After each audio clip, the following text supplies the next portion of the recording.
बहनों और भाइयों, जिन्होंने युवाओं का शोषण किया, छात्रों के सामने अंधकार में जीवन दिया था, पूरी की पूरी पीढ़ी के भविष्य के साथ खिलवाड़ किया था, आज वो समाजवादी पार्टी और कांग्रेस किस प्रकार की घड़ियाली आंसू बहाने का काम कर रही है।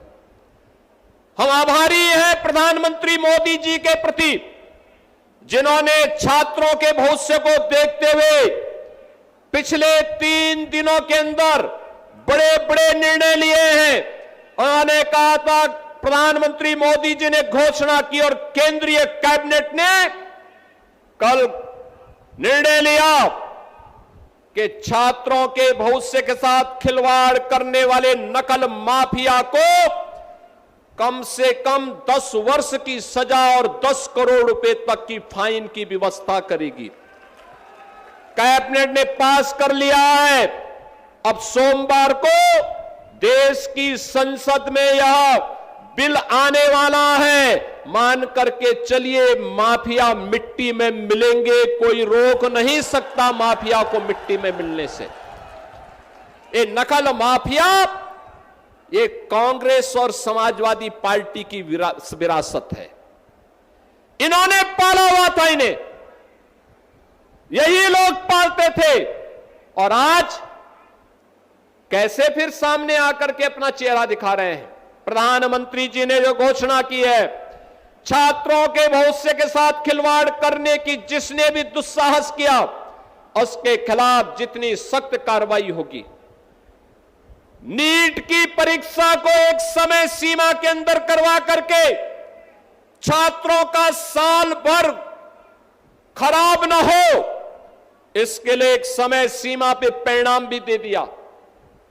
यह सच था कि नीट की पहली परीक्षा में लीकेज हुए थे, प्रश्न पत्र लीक कराए थे कुछ माफियाओं ने, उनकी गिरफ्तारी हुई। और कल आपने देखा होगा, नेशनल टेस्ट एजेंसी जो थी एनटीए के 37 अधिकारियों को बर्खास्त कर दिया गया। सेवाएं हमेशा के लिए समाप्त, हमेशा के लिए समाप्त। कुछ लोगों की गिरफ्तारी की गई है, उनकी संपत्तियां जब्त होंगी, उन्हें सजा होगी। ये छात्रों के उज्जवल भविष्य को ध्यान में रख करके मोदी जी के द्वारा ले गए वे कड़े कदम हैं, उठाए गए वे कड़े कदम हैं। जिन छात्रों के जीवन, जिन छात्रों का उज्जवल भविष्य पर इस देश का उज्जवल भविष्य निर्भर करता है। और मैं प्रधानमंत्री मोदी जी के द्वारा उठाए गए इन कड़े कदमों का हृदय से स्वागत करता हूं, उनका अभिनंदन करता हूं और आभार व्यक्त करता हूं कि प्रधानमंत्री जी, आपने छात्रों के लिए, आपने युवाओं के लिए पिछले 12 वर्ष में अनेक कदम उठाए हैं। आपने डिजिटल इंडिया के नाम पर, आपने प्रधानमंत्री स्टार्टअप स्कीम के अधीन, आपने प्रधानमंत्री स्टैंड अप स्कीम के अंतर्गत आपने भारत के नौजवानों के लिए एक नई आशा की किरण दी।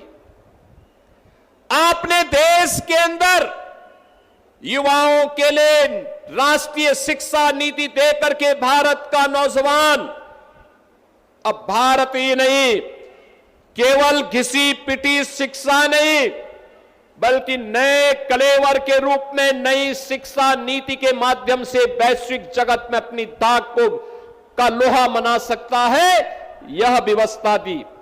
आज आपके कारण नए भारत में हमारा नौजवान आज अपनी पहचान को जब दुनिया के देशों में देता है तो सीना चौड़ा करके जाता है, दुनिया में उसे सम्मान मिलता है। आज भारत के नौजवान के लिए जीवन के अनेक क्षेत्र खुले हैं।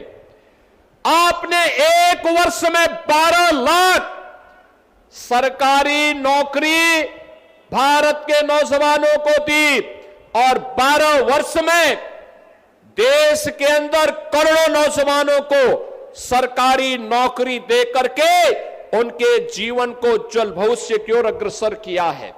और आज जब देश के अंदर युवाओं के मन में कुकसक बाकी थी, आप स्वयं सामने आए हैं, आपने युवाओं के साथ संवाद बनाया है, और देश की संसद से एक सख्त कानून बनाने के लिए कैबिनेट से आपने एक नए अधिनियम के मसौदे को पास करके, दिन रात एक करके पास करके उस दिशा में जो कदम उठाया है वह अभिनंदनीय है। और मैं इसका उत्तर प्रदेश के युवाओं की ओर से, उत्तर प्रदेश के छात्रों की ओर से इसका स्वागत करता हूं और अभिनंदन करता हूं।